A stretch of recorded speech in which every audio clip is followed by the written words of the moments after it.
Collision imminent.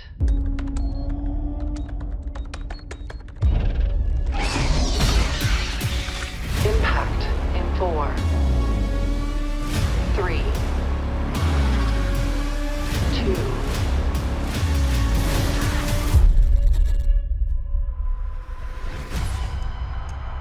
Alien Earth is the story of a whaling-Yutani ship collecting species from around the galaxy that crashes on the planet Earth. But it crashes on the property of a different corporation, the Prodigy Corporation, which is run by a billionaire named Boy Cavalier, who is trying to create the first transhuman hybrid. You're going to be the first person to transition from a human body to a synthetic. What makes them geniuses is the fact that they're children.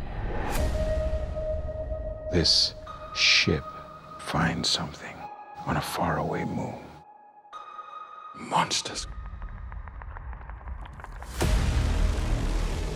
No, set this one on Earth, so the stakes are high. If the xenomorph gets free, it's a much bigger problem. All of the creatures, they're this mix of sci-fi and horror. When aliens come to our planet, we realize they're really the thing of nightmares, which we're gonna give people. This is really good, suspenseful horror storytelling. It's going to be a thrill ride. Noah's basically gone, how far can I push this? Get chased by the alien, feel the fear, horror that we all felt when we watched those amazing original films. Are there going to be dead bodies? Don't think about that. The hero is a character named Wendy, a 12-year-old girl who finds herself in a synthetic adult body. She's been separated from her family as part of the secret project that the Prodigy Corporation has done. There you are. With Wendy, you start out with a feeling of innocence, and you see cracks begin to form in what she thinks is a safe and beautiful world that she's been given. And what she does with that, what fight she decides to take up, and which one she decides to leave behind. And God forbid you try and stand in her way. Wendy has a brother out there, human brother, and she's determined and desperate to save him. I found you. This Weyland-Yutani spaceship has crashed into a Prodigy building. I'm part of a team that responds to the crisis. It turns out it's not just a rescue mission, that this is actually a very dangerous ship filled with these hostile creatures, and they go in unprepared for that.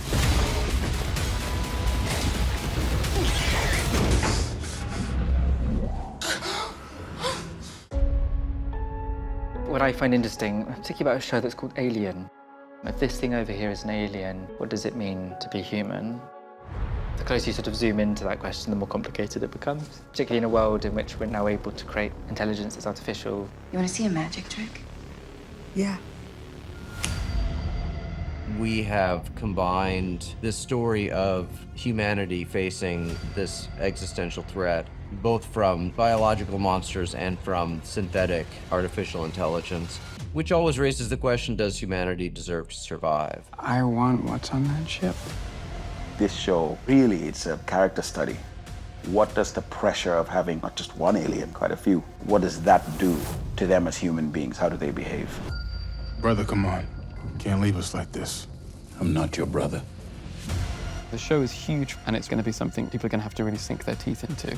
This strange, exciting, and scary world. I want the audience to feel everything. Dreading what's going to come around the corner, hair rising up on the back of their neck. You want to give the audience that feeling they got from the original Alien. When you go to bed afterwards, it's very hard to sleep.